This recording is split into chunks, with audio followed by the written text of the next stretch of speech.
Estimados amigos, en septiembre de 1939 se publicó el primer número de Verdemain, fundado por Louis Evin y Gilbert Coté. Pero, ¿cuál es el mensaje de Verdemain? ¿Con qué propósito se fundó este periódico? ¿Cuáles eran las intenciones y objetivos de sus fundadores? Este mensaje y este objetivo siguen siendo los mismos hoy en día que al principio en 1939. Promover el desarrollo de un mundo mejor, una sociedad cristiana, mediante la difusión y aplicación de las enseñanzas de la Iglesia Católica Romana, y esto en todos los ámbitos de la vida en sociedad. La búsqueda de un mundo mejor es precisamente por lo que los fundadores del periódico lo llamaron Verdemain. Querían trabajar para construir un mañana mejor que el de hoy. Louis Evin era un gran católico y estaba convencido de que un mundo mejor no podía construirse de otra manera, sino sobre los principios eternos del Evangelio de Cristo y sobre las enseñanzas de su Iglesia, la Iglesia Católica Romana. Los objetivos de Verdemain se exponen claramente en la página 2 de cada número, justo encima del sumario. Se lee a la izquierda: Periódico de Patriotas Católicos, por el reinado de los corazones de Jesús y María en las almas, las familias y los países. Y a la derecha, por la reforma económica del crédito social en consonancia con la doctrina social de la Iglesia y con la acción vigilante de los padres de familia, y no por los partidos políticos.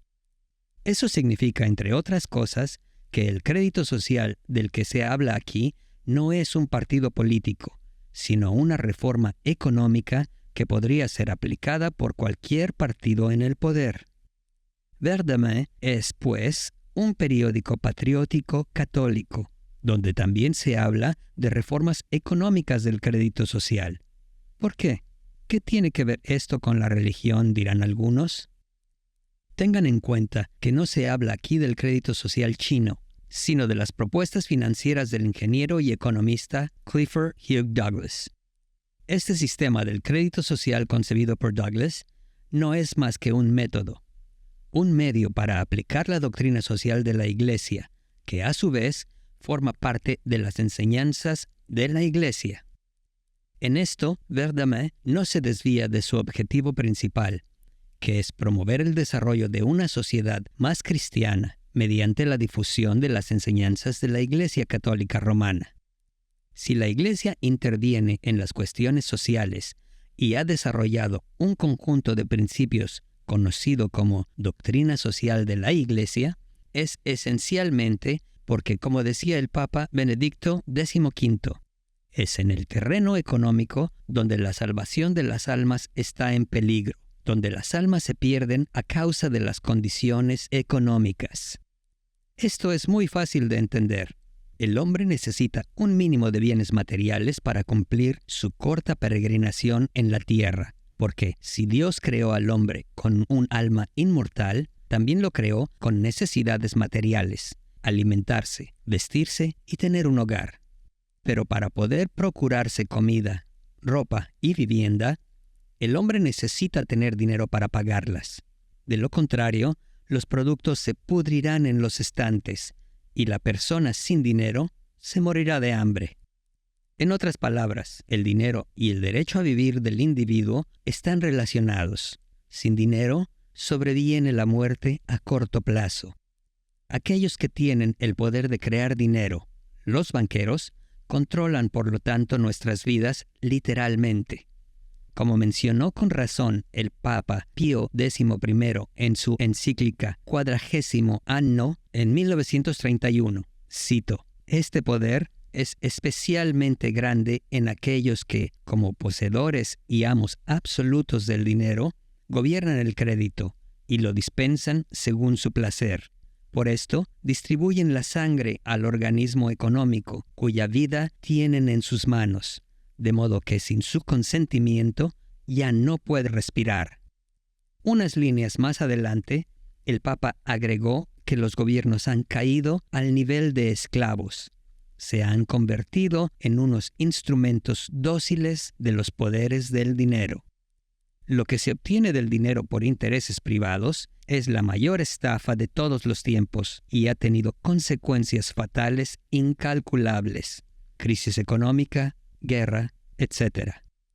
Nunca se podrá imaginar todo el daño que el actual sistema financiero, deficiente y con su falta crónica de dinero, le ha hecho y sigue haciendo a las almas.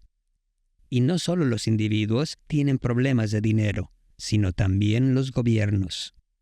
Las carreteras deberían repararse, los hospitales ampliarse, y los materiales y los trabajadores para hacerlo están ahí. Pero no se hace nada porque el gobierno se lamenta: no tenemos dinero. Todos los países del mundo, tanto los países industrializados como los del tercer mundo o en vías de desarrollo, están luchando contra deudas impagables. San Juan Pablo II escribió en su encíclica Sollicitudo Reis Socialis, en el párrafo 30, quien quisiera renunciar a la tarea difícil pero exaltante de mejorar la suerte de todo el hombre y de todos los hombres bajo el pretexto del demasiado peso de la lucha y el esfuerzo incesante para superarse, o incluso porque se ha experimentado el fracaso y el regreso al punto de partida, no responderá a la voluntad del Dios creador. Corregir el sistema financiero actual es ciertamente una tarea difícil, y no puede ser de otra manera, porque al atacar el monopolio de quienes controlan el dinero y el crédito, se ataca la mayor potencia de este mundo. Pero a pesar de los malentendidos, las contradicciones y las oposiciones de todo tipo, no puede haber lugar para el desánimo, ya que esta tarea es urgente y necesaria, como dijo Juan Pablo II. La razón más fundamental por la que cada cristiano debe trabajar por el establecimiento de mejores sistemas económicos es que seremos juzgados justamente por lo que hayamos hecho por nuestros hermanos y hermanas necesitados, ya que Jesús mismo se identificó con los que sufren. Cada vez que lo hayas hecho a uno de estos, mis hermanos más pequeños, a mí me lo has hecho. Podemos leer en el Evangelio según San Mateo, capítulo 25, versículo 40. La fe cristiana nos enseña a ver Cristo en cada uno de nuestros hermanos y hermanas, y a amar a nuestro prójimo como amamos a Cristo. Por supuesto, hay muchas maneras de ayudar a nuestros hermanos necesitados: dar de comer a los que tienen hambre, dar de beber a los que tienen sed, albergar a los desamparados, visitar a los enfermos y a los presos, etc. Algunos hacen donaciones a organizaciones benéficas, ya sea para ayudar a los pobres de aquí o de los países más pobres.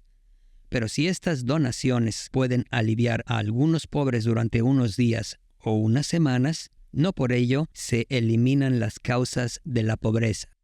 Lo que es infinitamente mejor es corregir el problema en su origen, atacar las causas mínimas de la pobreza y restablecer a cada ser humano en sus derechos y dignidad como persona, creada a imagen de Dios, con derecho a un mínimo de bienes terrenales, y devolver a cada uno lo que le corresponde. Eso es precisamente en lo que consiste la justicia. San Pablo VI escribió en su encíclica Populorum Progressio sobre el desarrollo de los pueblos en el párrafo 79, cito: «Más que nadie, el que está encendido por una verdadera caridad es ingenioso para descubrir las causas de la miseria, para encontrar los medios de combatirla y vencerla resueltamente. Pacificador seguirá su camino, encendiendo la alegría y derramando luz y gracia en los corazones de los hombres por toda la faz de la tierra, haciéndoles descubrir más allá de todas las fronteras rostros de hermanos, rostros de amigos». Louis XX había descubierto la causa de la miseria del pueblo: la creación y el control del dinero por parte de los bancos privados. También había descubierto el medio para combatir esta estafa: la educación del pueblo. En la segunda parte de esta cápsula de video explicaremos por qué esta fórmula de educación del pueblo es la única que puede tener éxito.